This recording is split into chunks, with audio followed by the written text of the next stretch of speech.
السلام علیکم ورحمۃ اللہ تعالی وبرکاتہ۔ آج میں آپ کے سامنے آپ کی خدمت میں حضور پرنور سرور دو عالم صلی اللہ تعالی علیہ وآلہ وسلم کا حلیہ مبارک کے بارے میں بتاؤں گا کہ آپ کا حلیہ مبارک یعنی فیس سر کے بال سے لے کر پیر کے ناخن تک کیسے تھے اور آپ کیسے دکھتے تھے، اور آپ صلی اللہ علیہ وآلہ وسلم کے دن اور رات کیسے ہوا کرتے تھے، یعنی 24 گھنٹے کی زندگی ہمارے نبی کس طرح گزارتے تھے۔ بسم اللہ الرحمن الرحیم۔ حضور پرنور سرور دو عالم صلی اللہ تعالی علیہ وآلہ وسلم کا قد مبارک درمیانہ تھا، رنگ ہوا سرخی مائل تھا فیس پر، سرما مبارک اعتدال کے ساتھ بڑا، گھنگرالا، گنجان اور متوسط بالوں والا تھا، چہرے مبارک باروق، پرگوش اور خوبصورتی میں بے مثال تھا، داڑھی مبارک سیاہ گھنی، ایک مٹھی سے نہ زیادہ تھی اور نہ کم تھی، سر اور داڑھی کے تقریباً 17 بال سفید ہوئے تھے، پیشانی مبارک کشادہ، ابرو یعنی بھویں خمدار، گنجان اور جدا جدا تھی یعنی الگ الگ تھیں، دونوں ابرو کے درمیان ایک رگ تھی جو غصے کے وقت ابھر آتی تھی، ناک مبارک منور تھی، اونچی اور پر رونق تھی، رخسار یعنی گال مبارک ہلکے اور پرگوش ہونے کے باعث کچھ لٹکے ہوئے تھے، آنکھ مبارک کی پتلی نہایت سیاہ اور سفیدی میں سرخ ڈورے تھے،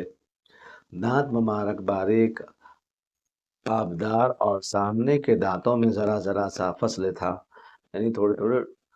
ڈفرنٹ الگ الگ تھا، یعنی تو فاصلہ تھا، منہ مبارک کشادہ، پیٹ ہموار، سینہ فراخ اور چوڑا تھا، یعنی پیٹ اندر تھا اور سینہ باہر تھا، چوڑا، ناف اور چھاتی کے درمیان بالوں کی باریک سی دھاری تھی، چھاتی اور پیٹ بالوں سے خالی تھے، مگر سینے مبارک کے بالائی حصہ پر ہلکے سے بال تھے، آپ کی پشت پر یعنی پیٹھ پر کبوتر کے انڈے کے برابر گوشت کا ابھرا ہوا حصہ تھا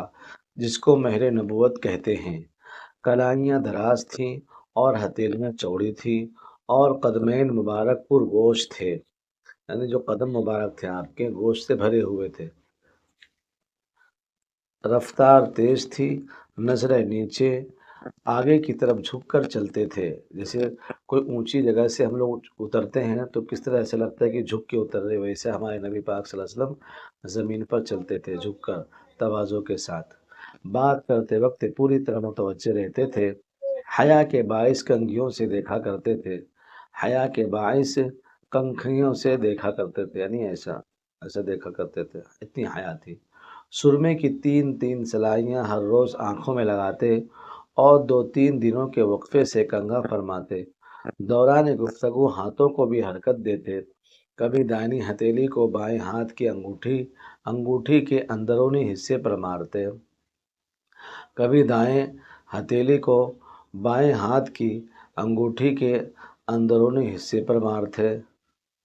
اور جب کسی سے ناراض ہوتے تو بے توجہی کے ساتھ اس سے منہ پھیر لیتے یا درگزر فرماتے، جب خوش ہوتے تو حیا کی وجہ سے آنکھیں بند فرما لیتے، آپ صلی اللہ تعالی علیہ وآلہ وسلم اکثر تبسم فرمایا کرتے تھے، تبسم یعنی مسکراتے تھے، تبسم کے وقت دانت مبارک اولے کی طرح چمکدار نظر آتی تھی، آپ نے دیکھا ہوگا جو آسمان سے اولا برستا ہے بارش سے پہلے یا بارش کے بیچ میں برف کا کتنا چمکتا ہے، ویسے ہمارے پیارے نبی صلی اللہ علیہ وسلم کے مبارک دانت چمکتے تھے، اور جب کسی بات پر تعجب فرماتے تو ہاتھ پلٹ پلٹ لیتے تھے، موزے اور جوتے دونوں چمڑے کے پہنتے، چاندی کی انگوٹھی دائیں ہاتھ میں پہنا کرتے، لنگی اور چادر استعمال فرماتے، مگر کرتا پائجامہ زیادہ پسند فرماتے تھے کیونکہ سطر پوشی اس میں زیادہ ہے، آپ صلی اللہ علیہ وآلہ وسلم کے پاس 5 تلواریں تھیں، نمبر 1 معصور، یعنی اس تلوار کا نام بھی بتا رہے، نمبر 2 قصیب، نمبر 2 قلعہ، نمبر 4 تبار اور نمبر 5 ذوالفقار نام کی مشہور تلواریں تھیں، آپ کے پاس 7 زرہ تھی، نمبر 1 ذات الحواشی، نمبر 1 ذات الحواشی، نمبر 2 ابو الشحم، نمبر 3 ذات الوشاح، نمبر 4 فضہ، نمبر 7 نمبر 5 سعدیہ، نمبر 6 تبرہ، نمبر 7 خریق ناموں کی تھی،